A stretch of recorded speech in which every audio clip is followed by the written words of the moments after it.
So I heard you like shamans. No, not those shamans. This shaman. Chizuru is CZN's newest combatant. She's a void psionic character that can deal damage, but she can also provide great support as she has access to many neutral psionic cards. She's quite the unique character though, as she comes with so many unique effects. But don't worry, it's simpler than it looks, and I'm here to break it down for you. I'm Mad King Tofu, and let's get this going. Chizuru's kit revolves around this one card, Shadow of the Moon. It's a card with retain, so it will stay in your hand. But what we want to look at is the first mechanic here, Bind. Looking at the bottom, you can see that Shadow of the Moon increases damage based on the number of Bind. Therefore, you can think of Bind simply as power level.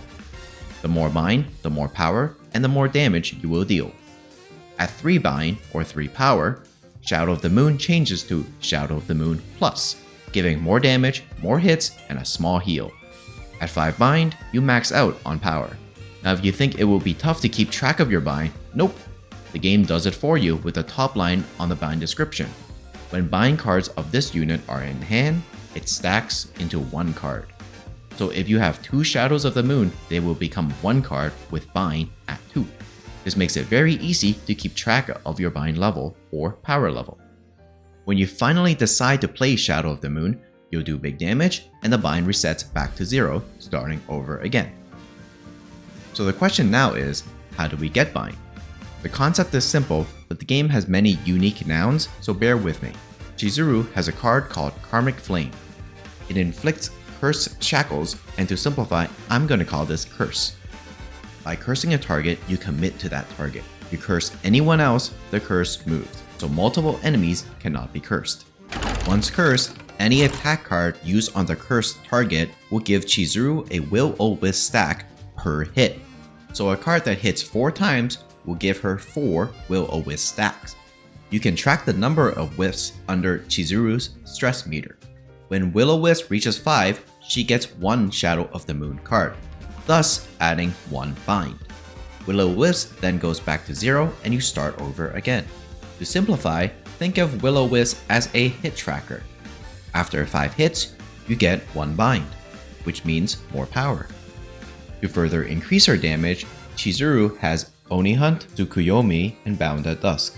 Oni Hunt and Tsukuyomi are direct boosts, while Bound at Dusk gives it in a more indirect way via Chizuru's last mechanic, Inhibit. Inhibit is a buff, but really acts more like a debuff. It adds 1 extra Shadow of the Moon hit, which effectively doubles its damage. But the caveat is that you cannot gain AP from any other cards. The only way to gain AP is the 3 you get at turn start or the 1 you get from ravaging an enemy. This makes Chizuru very unique as you need to play around the 3 AP you get per turn. So to fully summarize, the flow of her kit is curse the target, hit the target, gain Will-O-Wisp per hit, gain bind for every 5 stack of wisps, use Oni Hunt and Inhibit to further increase damage, and finally use the built-up bind with Shadow of the Moon to do big damage. Hopefully that helps you understand her kit. So let's go over some of her good ally combatants. Now CZN is an evolving game, so the build today is not going to be the same build next week or even tomorrow. However, I am going to go through one build that captures how she can be played and hopefully guide you into understanding her. In return, in the future, when you become the expert, you make the build and leave it in the comments for me to try out. Thanks. So Chizuru needs a few things to activate her abilities. She needs to curse a target and hit it continuously. We are going to take Tressa. Tressa has Shadow Reload with an epiphany that creates daggers when the team is healed. This allows her to create a bunch of 0-cost daggers to attack Chizuru's cursed targets, giving Chizuru Wisp, giving her more bind, and boosting her Shadow of the Moon damage. If you need more info on how this Tressa card works, check out my Orlea video at this timestamp. Speaking of Orlea, that's who my third combatant will be. Not only is she great with Tressa to create the Dagger Factory, Orlea features a bunch of 0-cost retain cards from her creation ability that provide a good amount of sustain and a little bit of single target damage. Chizuru's Inhibit ability prevents AP gain, so you have to work around having low AP. Tressa and Orlea excel at low AP cards, making them an easy synergy for Chizuru. If you don't have Orlea, you can use Rei and it will be fine. What you don't want to use is Mika. Mika is an AP factory with superb healing. She makes a lot of content so much easier. However, with Chizuru's inhibitability not allowing you to gain AP, Chizuru does not synergize well with Mika as half her kit will be gone. I wouldn't recommend you use her unless she is your one true waifu. I would usually quickly cover partners and gear, but at the end of the day, those are just stat sticks for more damage. So pick the most min-max one you can find.